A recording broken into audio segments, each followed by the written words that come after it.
પ્રતિકૂળતાઓની વચ્ચે પ્રતિકૂળતાઓનો સામનો કરતાં કરતાં સકારાત્મક કેવી રીતે રહેવું, સકારાત્મક રહેવાથી લાભ શું છે, નકારાત્મકતા જીવનમાં ન આવે એની માટે કેવી રીતે પ્રયત્નશીલ રહેવું. નકારાત્મકતા આવે જ કારણ કે it is perhaps a basic human nature. તો એ વખતે એને કેવી રીતે ડીલ કરવી એ આપણા જીવનની બહુ જ અગત્યની વાત છે. કારણ કે અત્યારે ઘણા સંશોધનો પછી મેનેજમેન્ટ ફિલ્ડમાં, સોશિયલ રિલેશનશિપ્સ ફિલ્ડમાં, હેલ્થ ફિલ્ડમાં મેનેજમેન્ટ ગુરુઝ હોય, સોશિયલ રિલેશનશિપ ગુરુઝ હોય, હેલ્થ ગુરુઝ હોય, એ લોકો બધા એક તારણ ઉપર આવ્યા છે અને એવી વાત કરે છે કે the greatest achievement of human life is to remain in a positive state of mind 24/7 by 365 by 80. ખબર પડી હું જે સૂત્ર બોલ્યો એ? 24/7 ના તો આપણે શોપ્સ જોયા છે, 24 કલાક ખુલ્લા આખા અઠવાડિયા દરમિયાન. by 365 એટલે આખા વર્ષ દરમિયાન, and by 80 is 80 years of your life. કોઈ વ્યક્તિ એના જીવનકાળ દરમિયાન હંમેશા સકારાત્મક રહી શકે, સકારાત્મક ઉર્જાનો અનુભવ કરી શકે, સકારાત્મક પગલાં ભરી શકે, જીવનકાળ દરમિયાન આ રહે, એનાથી મનુષ્ય જીવનની કોઈ મોટી ઉપલબ્ધિ નથી, પ્રાપ્તિ નથી.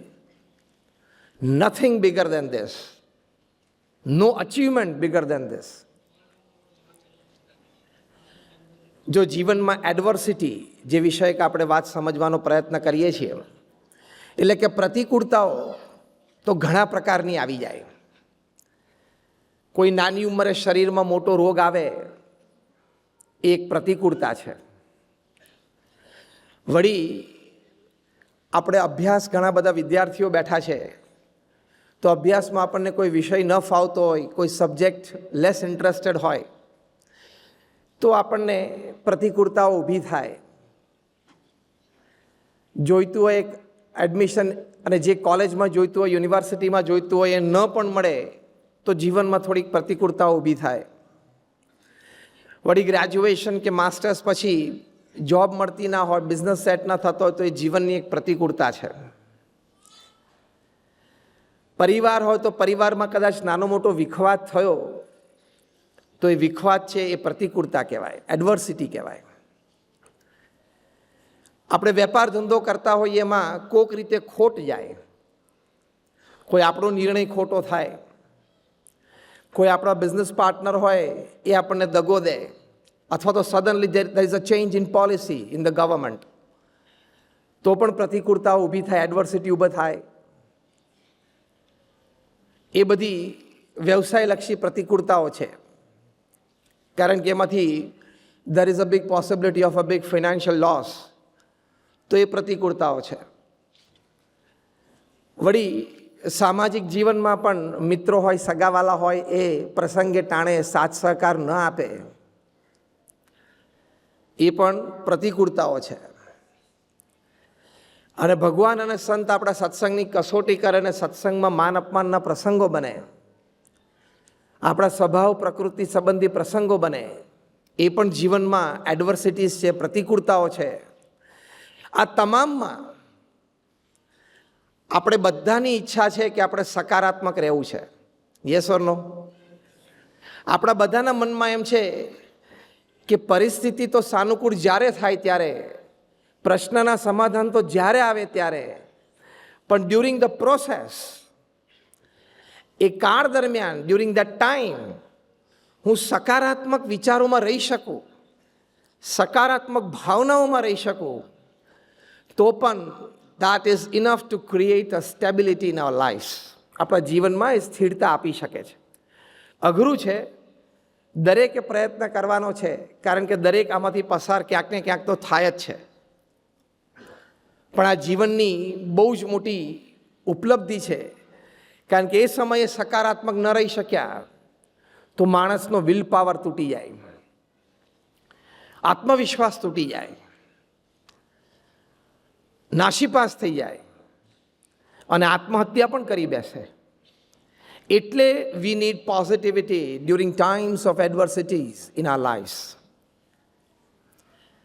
એની માટે પ્રથમ અગત્યની વાત આપણને ભગવાન સ્વામિનારાયણ આપણા ઈષ્ટદેવે વચનામૃતમાં સરસ સમજાવી છે. ઘણી બધી વાતો કરી છે, એમાંથી એક વાત એવી છે કે ભગવાન સ્વામિનારાયણે કહ્યું કે મનુષ્ય દેહ કરીને ન થાય એવું શું છે, જે ધારે તે થાય.